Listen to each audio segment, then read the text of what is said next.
Good evening to all of you my dear student. कैसे आप सब। चलिए स्टार्ट करते हैं आज के अपने इस ब्यूटीफुल सेशन को।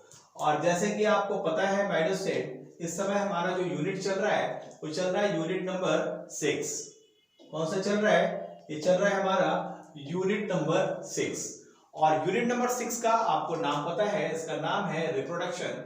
और इसका जो चैप्टर है ह्यूमन रिप्रोडक्शन। अभी तक इस चैप्टर के टोटल हम लोगों ने 7 लेक्चर्स को लगाया हुआ है। आज का जो लेक्चर नंबर है वो है हमारा लेक्चर नंबर 8। इस लेक्चर में आज हम लोग बात करेंगे फर्टिलाइजेशन की। यस, कैसे ओवम के पास स्पर्म आता है, किस तरह से फर्टिलाइज करता है, और फाइनली किस तरीके से इम्प्लांटेशन होता है। इन दोनों फैक्टर्स की बात आज हम लोग करने वाले हैं।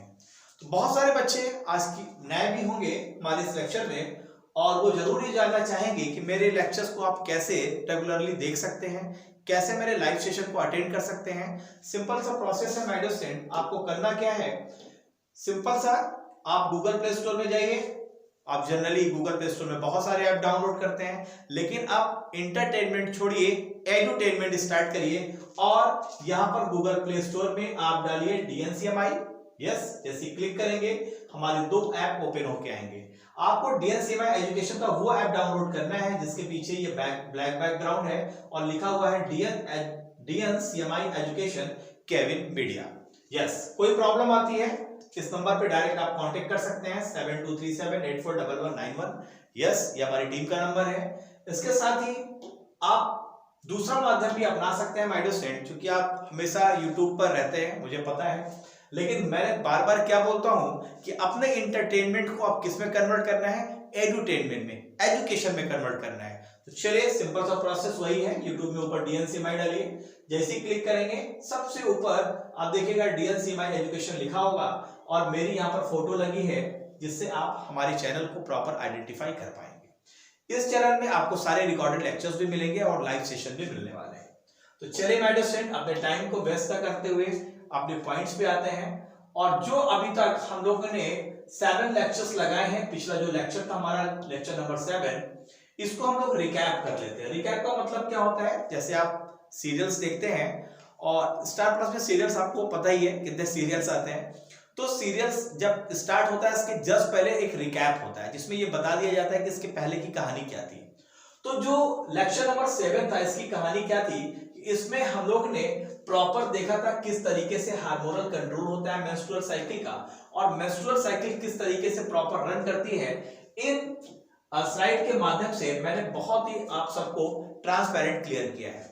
तो जो भी बच्चे यहाँ पर नए हैं उनको करना क्या है, उनको ये लेक्चर नंबर 7 लगाना है। और आज हम लोग स्टार्ट कर रहे हैं लेक्चर नंबर 8 को, जिसमें हम लोग बात करेंगे फर्टिलाइजेशन एंड इम्प्लांटेशन की। तो चलिए माय डियर स्टूडेंट, अपने इस ब्यूटीफुल सेशन को हम लोग आगे बढ़ाते हैं और पहुंच जाते हैं अपने नेक्स्ट स्लाइड में। क्या पढ़ना है? Fertilisation and implantation.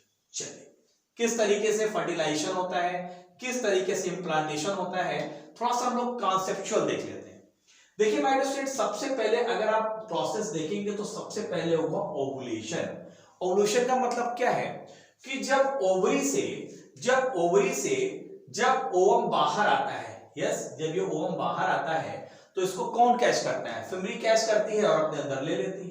यस, तो जो ओवरी से ये ओवम का बाहर आना, इस प्रोसेस को बोलते हैं ओवुलेशन।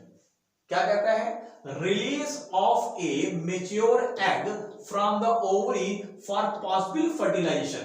जरूरी नहीं हो जाए फर्टिलाइजेशन, लेकिन संभावना होती है कि फर्टिलाइजेशन हो जाए। तो इस प्रोसेस को क्या बोलते हैं? ओवुलेशन। एग का ओवरी से बाहर आना कॉल्ड ओवुलेशन। अब क्या होगा, ये एग जो है कहां पर पहुंचेगा? फैलोपियन ट्यूब में पहुंचेगा।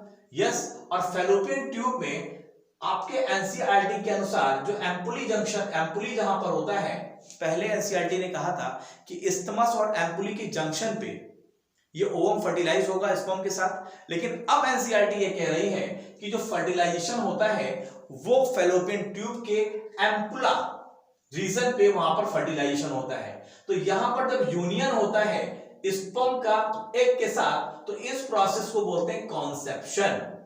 यस, तो पहले हुआ ओवुलेशन, फिर हुआ फर्टिलाइजेशन, और फर्टिलाइजेशन के बाद जो फर्टिलाइज एग है वो एंडोमेट्रियम में आके एम्बेडेड हो जाएगा, जिस प्रोसेस को बोलेंगे इम्प्लांटेशन। क्या कह रहा है? The attachment of the fertilized egg और blastocyst in the uterine wall. Uterine का वॉल का मतलब क्या है? अंदर वाली लेयर एंडोमेट्रियम में। इस प्रोसेस को हम क्या बोलेंगे? इम्प्लांटेशन। तो फाइनली हमें क्या देखना है कि इन तीन प्रोसेस को हमें स्टेप बाय स्टेप समझना है। सबसे इंपॉर्टेंट जहां नीट से क्वेश्चन बनते हैं, अगर हम ओवल्यूशन की बात करें तो जरा हम देख लेते हैं कि ओवल्यूशन कब होता है। तो मेंस्ट्रुअल साइकिल अगर 28 डेज की है तो उसका जो मिड डे है मतलब 14th डेज में ये ओवल्यूशन देखने को मिलेगा। नेक्स्ट पॉइंट, कहां होता है? यस, ये जो ओवल्यूशन है कहां पर मिलेगा? आपको पता है ओवरी से जस्ट बाहर, ओवम जब बाहर आएगा तो किसके अंदर जाएगा? फिम्ब्रीज को कैच कर लेंगी, यस, और फैलोपियन ट्यूब्स के अंदर ये एंट्री कर जाएगा। तो कहां पर होगा? फैलोपियन ट्यूब में पहुंच जाएगी है।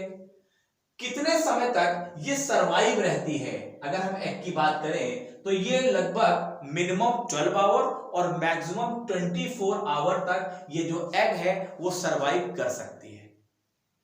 क्लियर है मेरी बात? कितना टाइम? 24 आवर, मतलब एक दिन। चलो दूसरा प्रोसेस क्या है? फर्टिलाइजेशन का टाइम क्या है? कहां होता है? व्हेन, जब 12 से 24 आवर सिंस ओवल्यूशन। फर्टिलाइजेशन कब होगा? जब ओवरी से ओवम बाहर आ जाएगा, और ओवम बाहर जैसे ही आएगा तब से टाइम स्टार्ट होगा। तो मिनिमम 12 और मैक्सिमम 24 घंटे के अंदर ही स्पर्म को ओवम को फर्टिलाइज करना होगा, अदरवाइज जो ओवम है वो क्या कर जाएगी? डीजनरेट कर जाएगी। तो जहां आप देख रहे हैं ओवम का जो टाइम है वो सिर्फ 24 आवर है, वहीं स्पर्म 48 आवर तक सरवाइव कर सकते हैं। 24 to 48 hours. Okay my dear student. Next point, कहां पर होगा ये फर्टिलाइजेशन? मैंने आपको बताया फैलोपियन ट्यूब में होगा। फैलोपियन ट्यूब में भी कहा? अब आपकी एनसीईआरटी कहती है एम्पुला में होगा, पहले कहती थी इस्थमास और एम्पुला के जंक्शन में, अब कहां पर कह रही है? एम्पुला में कह रही है। हाउ लॉन्ग, कितना समय लग जाता है? लगभग 24 आवर्स लग जाते हैं भाई। जब तक एग है फैलोपियन ट्यूब में तब तक संभावना है कि फर्टिलाइजेशन हो जाए। थर्ड पॉइंट, इम्प्लांटेशन के बारे में क्या है? कब होगा?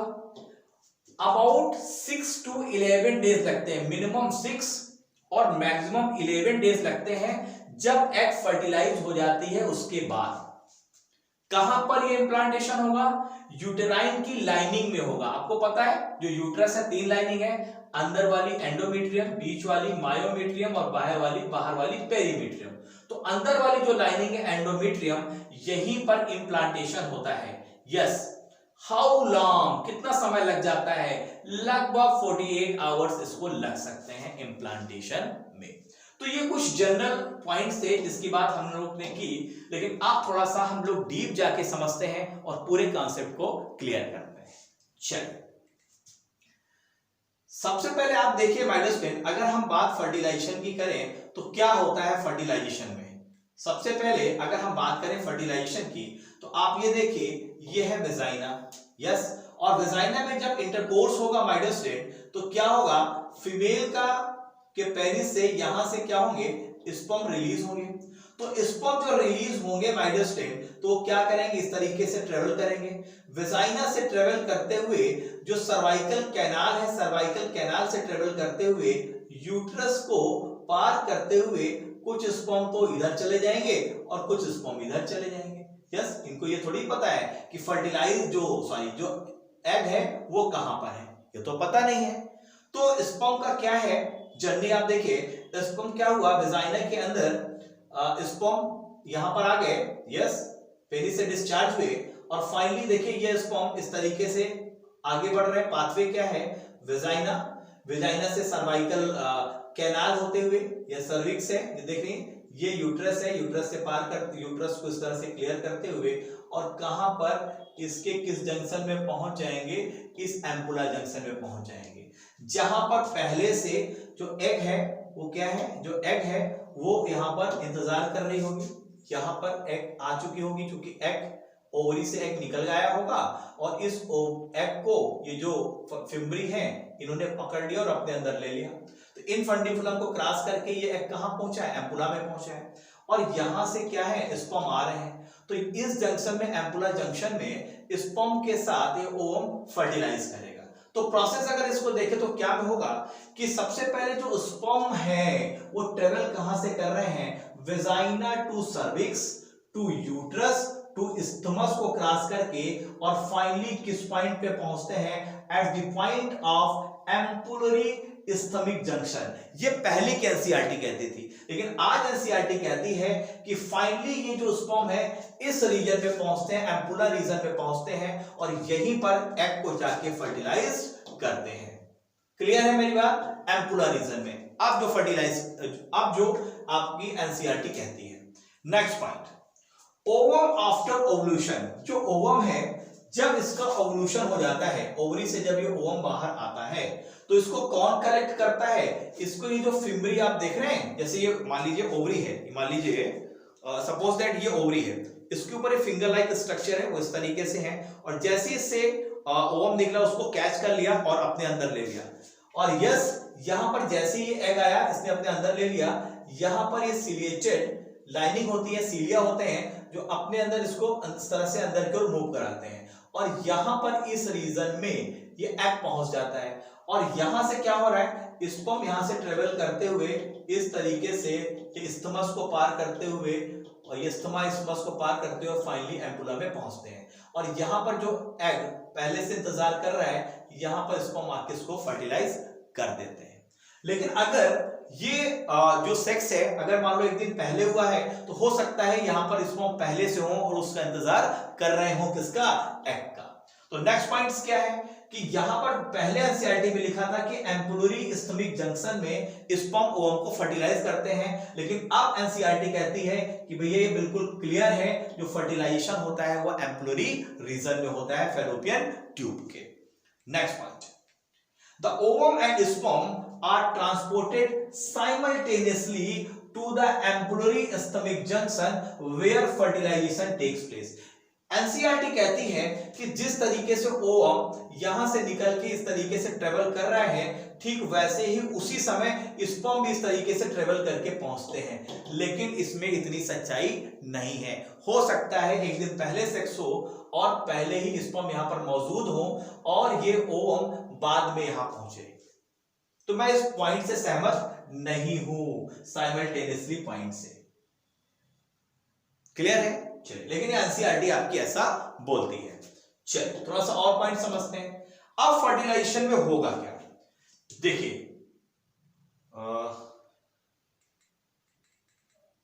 यस, अब फर्टिलाइजेशन में होगा क्या, फर्टिलाइजेशन में आप ये देखिए, ये है हमारी ओवम, यस क्या है वो सेकेंडरी oocytes है, लेकिन अभी क्या है इसमें अभी बहुत कमियां हैं, क्योंकि ये फाइनली अभी एग नहीं बना, अभी इसका मियोसिस सेकंड बाकी है, पता है ना, मियोसिस सेकंड कौन कराएगा, स्पर्म अपने साथ ला रहा है ना सेंट्रियोल।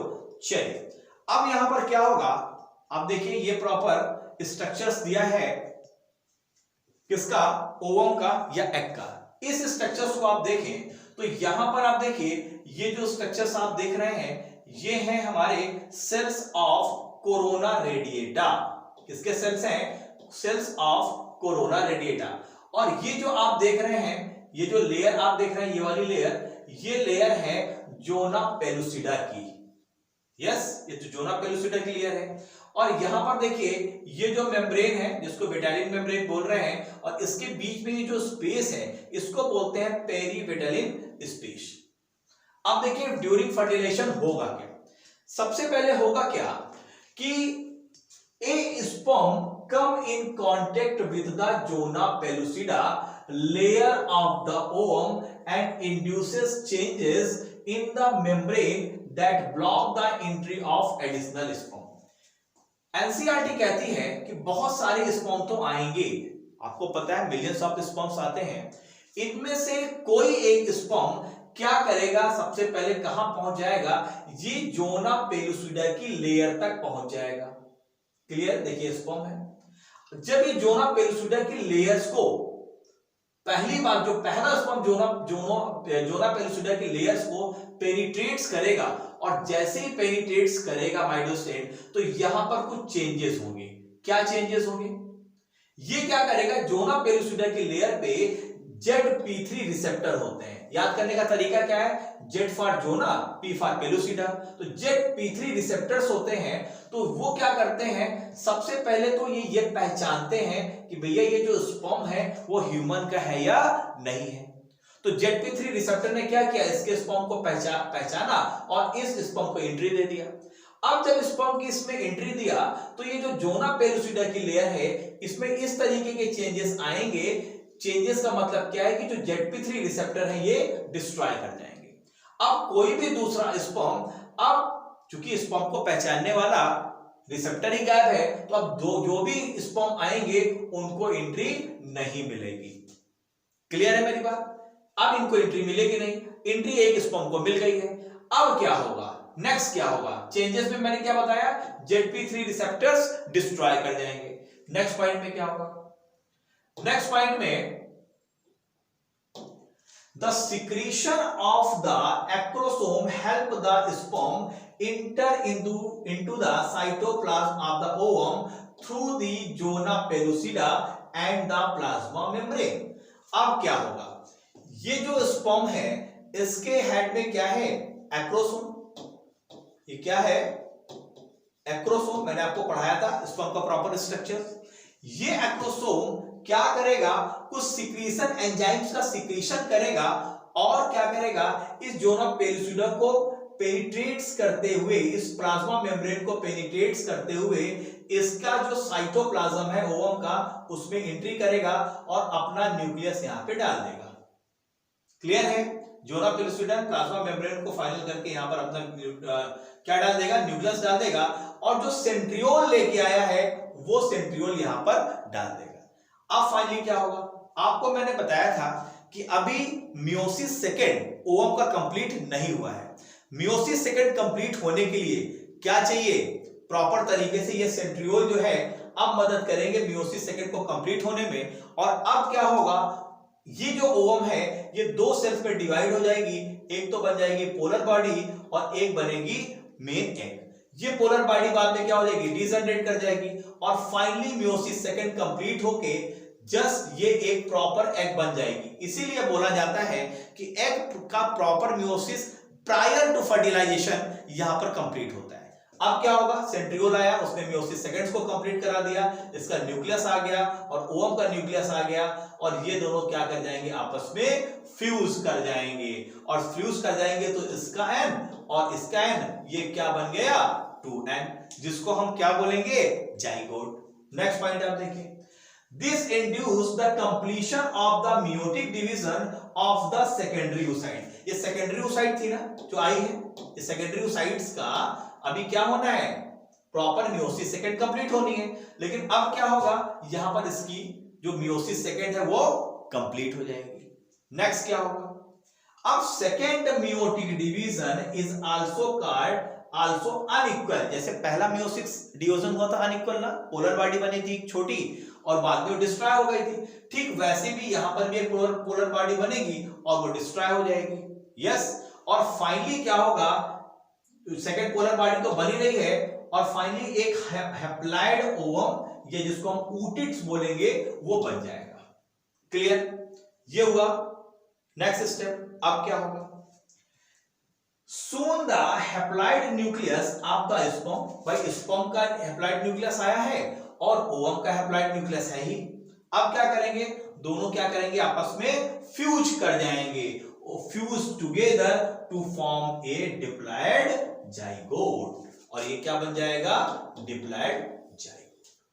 तो ये जो प्रोसेस है, इस प्रोसेस को क्या बोल रहे हैं, फर्टिलाइजेशन प्रॉपर हो रहा है। स्पर्म ने किस तरीके से प्रॉपर ओवम को फर्टिलाइज कर दिया। तो इस तरीके से my dear student step by step मैंने सारी चीजें यहां पर लिख भी दी हैं, यस, जिससे आपको एक एक पॉइंट बिल्कुल क्लियर हो जाएगा। चलिए थोड़ा सा और आगे बढ़ते हैं और समझते हैं। अब यहां पर देखो, जो फर्टिलाइजेशन हुआ कहां पर हुआ, मैंने आपको बताया ये हुआ है एम्पुलर रीजन पे। अब क्या होगा नेक्स्ट, अब यहां पर देखो, इस फिगर से आपको समझ में आ रहा होगा कि यहां पर देखो ये फर्टिलाइजेशन प्रोसेस चल रहा है, कितने सारे स्पर्म ने इसको घेर रखा है, एक स्पर्म को प्रॉपर एंट्री मिल गई है। आप देखिए यहां पर ये जाइगोट बन गया, यस। अब ये जाइगोट में क्या होगा, माइटोटिक डिवीजन स्टार्ट होगा। ये एक सेल है, ये जाइगोट है, एक सेल है, इससे कितने बनेगी, दो सेल, दो सेल से आएगी 4 सेल स्टेज, 4 सेल से क्या बनेगी, और सेल डिवाइड करेंगी, आ जाएगी मोरुला स्टेज, फिर और सेल डिवाइड करेंगी, ब्लास्टोसिस्ट आ जाएगी स्टेज।